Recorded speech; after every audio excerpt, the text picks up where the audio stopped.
What's up guys, Pro Strat number 20, where pros do strats, and the Astralis CT mid controllers has seemed to surfaced up again twice in IEM Beijing. This is from Evil Geniuses versus Tyloo in, I believe, the decider match of Group B, and the basic premise of this is to smoke off the top of the mid ramp for T's, throw a molly behind it, and use flashes to deny the T's from being able to come out of mid and claiming that area for yourself. This basically drains the clock in exchange for utility and makes the T's really unsure about how they want to play the late round. Now, here's one variation of the CT late round where you have one player in the mid ramp and another player playing connector watching top mid. In this round, Tyloo wants to re-aggress into mid with the simple window smoke and very simple flash into the mid ramp. After all of the fighting that happens in mid, we're down to a 4v3 in favor of EG. There is a chance for the T's to kind of disrespect the smoke and just run through it, assuming the T's throw popper flashes, but in this round, Tyloo only sent one person to actively watch for the mid presence, so of course Tyloo isn't going to just push through that smoke and try to get a quick kill. We saw this CT mid control happen again in Vitality versus 100 Thieves, formerly known as Greyhound.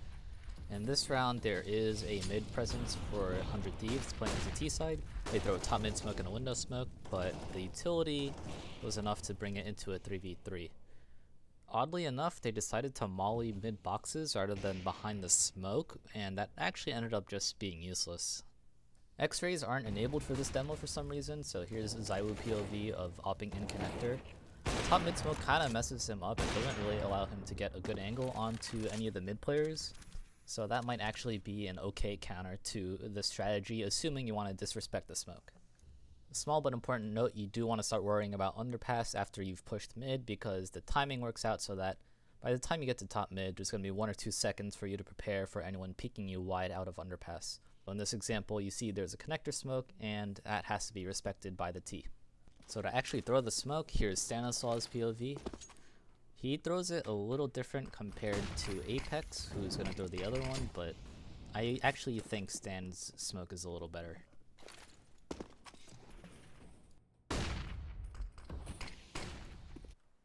So to throw this mid-control smoke, you want to aim at the wires about where they meet in that intersection, and then you're going to run forward, start walking, and then jump throw when you hit the bottom edge of this darker outline right here. So it's this outline that you're looking at, and you're gonna jump throw when you're at the bottom and you're standing in this corner of CT spawn.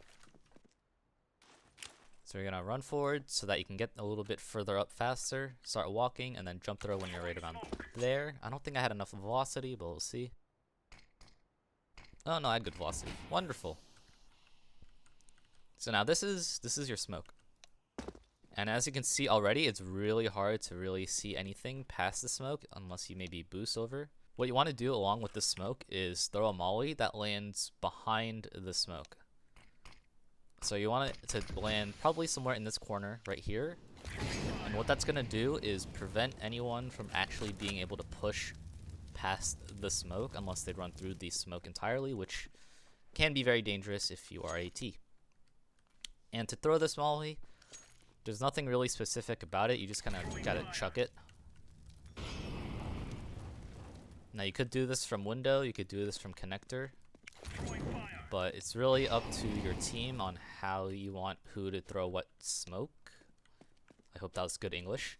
From there, you're just gonna have 2 players push connector or maybe even window, and then just obviously push mid. In my opinion, the 3 players that should be pushing mid in this kind of strat is the window player, the cat player, and the connector player. The reason for this is that these players are probably going to be the most familiar with all of the nuances and the timings of playing mid. Now as for who goes where, in my opinion you should have 1 going window and 2 going connector. You want to do this off of spawns, meaning whoever is closest to window during the freeze time should be going window, even if that player does not always play window on a standard round. So, for example, I play cat on Mirage on CT side, but if I were to do this strat and I had this spawn right here, I'm not going to go connector. I'm going to go window, And from there, I'm just going to do whatever it is I need to do, whether it's molly the back corner over there or throw a flash. Whoops. Throw a flash for my teammates. Now your two other players are just pushing connector. I don't think there's anything in particular that they need to throw, like absolutely need to throw.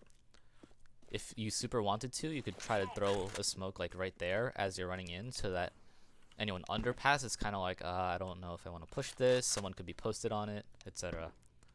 The window player, whoever goes window in this round specifically, if you do not get smoked off, you have two options really. You can either post up here, or you could post up here, or maybe even like this, so that your two players pushing mid will be fighting, and you have time to react to anyone swinging before you get shot at, really.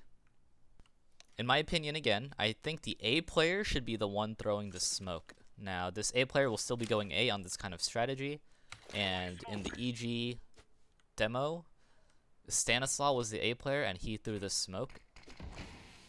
And the reason you want the A player to throw the smoke is that they can very easily play retake on this bomb site, more so than the B bomb site.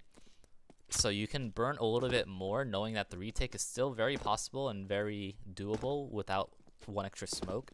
Compare this to the B player who could, you know, come in here, throw a really quick molly, and then maybe even like super quick smoke like this.